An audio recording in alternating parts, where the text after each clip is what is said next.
Hey there, hello. This is Lindsay McDougall, licensed acupuncturist, and congrats on starting this first leg of the cleanse.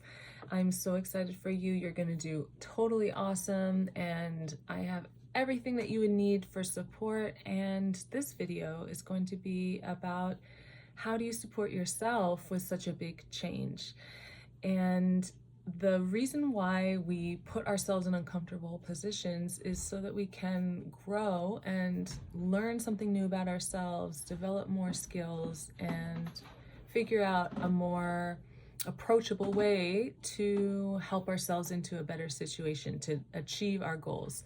So I want you to get really super clear right now about what is it that you want this cleanse to provide for you. What is your health goal? What do you want to feel like in your body?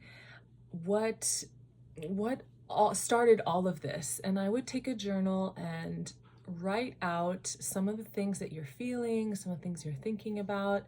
And as we go along this week, for sure, stuff is going to be showing up. Some of our insecurities, some of the things that we don't like about ourselves, about our body, about our capabilities. And I'm here to say it's all okay. Everything that you're feeling, everything that you're have misgivings about or trepidation or just not any action towards, that's totally fine. We have to kind of own where we are. So I want you to write down your intentions and then approach this with the mindset that you're doing a bigger lifestyle change. So if you take, for instance, someone who's trying to look at their finances or get better at speaking a language, there's going to be some very difficult thresholds that we face. Just things that feel scary, feel uncomfortable, feel strange. And especially, around finances and around our bodies, that's like really personal stuff. So it does bring up things. It's important to look at these things so that we give air to them and we can clear them. This is kind of like a clutter clearing of our preconceptions of, what do we think a healthy person is? What is it to cook for yourself? What is it, how do we kind of hold these things? What are our preconceptions that might be actually what sabotages us down the line if we're not careful? So a way that we can heal this after it happens, after we feel what we're feeling and it's uncomfortable, and maybe we have a tightness in our chest, maybe we feel uncomfortable in our stomach or intense tiredness. These are all different responses from our nervous system. Some, might be more of a activated state, more anxious, hyper, scattered. It could be more of a freeze or a state where it's kind of a collapse, a nervous system collapse. And then, of course, there's freeze and fawn.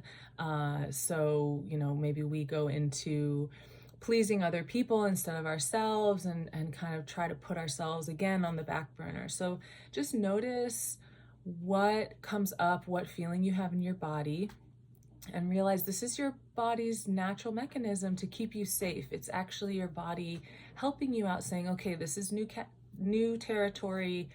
Let's just go back to the old way because that's what I am used to. But in this instance, for this week, we are actually going to push out our boundaries with our capacity, with meal planning, cooking healthy, choosing healthy things, being good to ourselves, taking our time with food, taking time to have rest, really putting our needs and our bodies first. And this can be really uncomfortable and really kind of agitating for people. I know for myself, I was a people pleaser my whole life. And so whenever I took my own reins into my hand and wanted to do something for me, I was always braced and vigilant that I would hurt someone's feelings or they would get upset at me. So that was my own nervous system response that kind of brought me into an active state. So wherever you are in that spectrum, whether really active or totally collapsed, freeze, learning how to navigate this. So first of all, nothing is stationary, nothing is stagnant or static. Everything is moving all the time. That's what acupuncture is. We're moving chi, we're moving that life force energy. So even when something feels totally overwhelming and intense, take some time to regulate the nervous system. So what this would look like is various techniques with the body and with the breath that feel good to you. So not everything is going to feel good to you. There are other things that might feel good to some people and less for others.